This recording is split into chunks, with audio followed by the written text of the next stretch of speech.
एकम अल्हम्दुलिल्लाह जो त्यारा पाकिस्तान का पीआईए का जद्दा से उड़ा था और तकनीकी खराबी फ़नी खराबी की वजह से वो दमाम में उतारा।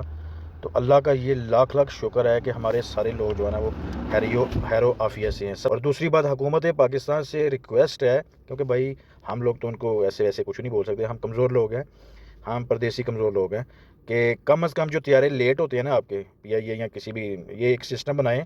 जो लोग 10-10 घंटे में वेट करते हैं उनको होटल का रूम, खाना, ये सारी जिम्मेदारी एयरलाइन की होनी चाहिए ना।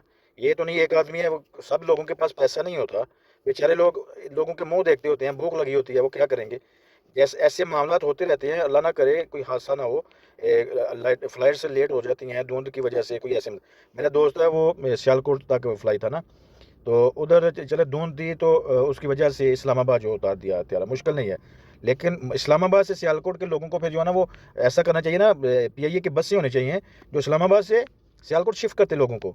ये तो नहीं है कि लोग उनके जो है वो इंतज़ार कर रहे हैं सियालकोट में और आपने त्यारा उतार दिया। हम जानते हैं कि ये प्रॉब्लम थी, धुंध थी, लेकिन कम अज़ कम ये थोड़ा इन लोगों की भी कदर करें। ये बेचारे कोई 2 साल के बाद, कोई 3 साल के बाद जाता है, इनकी कदर करें, आपकी मेहरबानी होगी। मोहसिन नकवी साहब, खसूसी आपसे कह रहा हूँ, आप थोड़ी सी तवज्जो दें भाई। अल्लाह हमारे मुल्क पाकिस्तान की खैर फरमाए और हमारे प्रदेश में भी खैर फरमाए।